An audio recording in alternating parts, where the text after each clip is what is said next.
आज का टॉपिक है introduction to accounting part 3 basic accounting terms. Classification of assets. Assets दो प्रकार के होते हैं, एक करंट एसेट एक फिक्स एसेट्स। फी एसेट दो प्रकार के होते हैं, टेंजिबल फी एसेट, इनटेंजिबल फी एसेट। अब देखते हैं ए करंट एसेट्स क्या होते हैं। करंट एसेट होते हैं जैसे कैश इन हैंड हो गया, कैश एट बैंक हो गया, डेप्टर्स हो गया।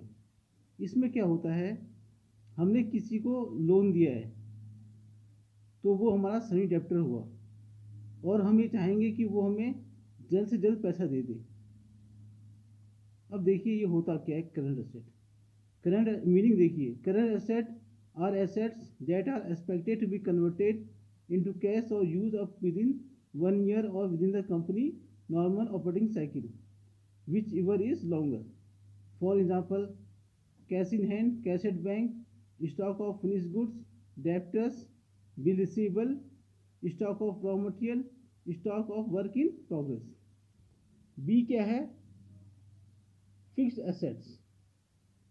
फी एसेट्स क्या होते हैं, फी एसेट्स जो होते हैं वो लॉन्ग टर्म के लिए खरीदे जाते हैं, जैसे लैंड हो गया, बिल्डिंग होगी, इनसे हमें कुछ ना कुछ फायदा होगा तभी हम इसे खरीदते हैं। ये हाँ, अब देखते हैं होता क्या meaning. Fee assets are long-term assets that are not expected to be converted into cash or used up within 1 year or within the company's normal operating cycle.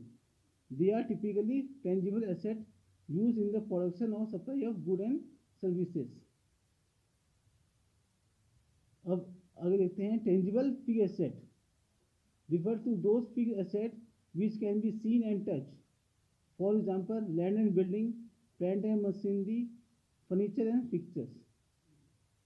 ये फिक्चर्स क्या होते हैं, फिक्चर्स वो होते हैं जैसे हम अपने घर में फ्लोरिंग करते हैं, एयर कंडीशन लगाते हैं, लाइट की फिटिंग करते हैं, इसे फिक्चर्स कहते हैं।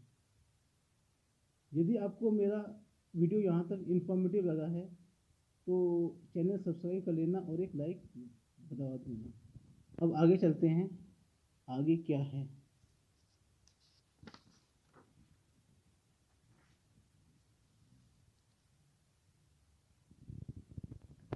आगे है intangible fixed asset refer to those fixed assets which cannot be seen and touched.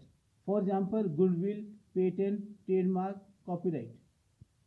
Seventh है लाइबिलिटीज। हमने किसी से लोन लिया है तो वो हमारे लाइबिलिटीज है और हमें उसको देना ही पड़ेगा।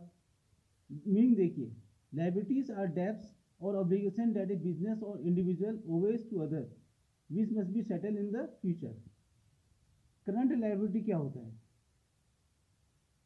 current liability are debt or obligation that a business or individuals owes to other which must be paid or settled within 1 year or within the company normal operating cycle. For example, bills payable हो गया, trades creditor हो गया, outstanding expenses हो गया, bank overdraft हो गया and so on.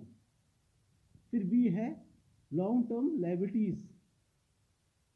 ऐसी liabilities होती है कंपनी की, लॉन्ग टर्म्स होती है कुछ लाइबिलिटीज।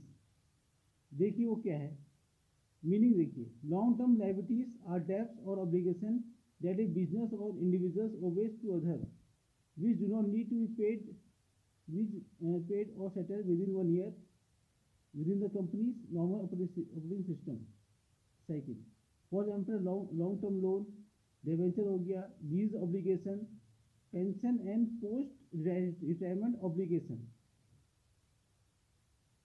तो मेरा टॉपिक यही खत्म होता है। थैंक्स।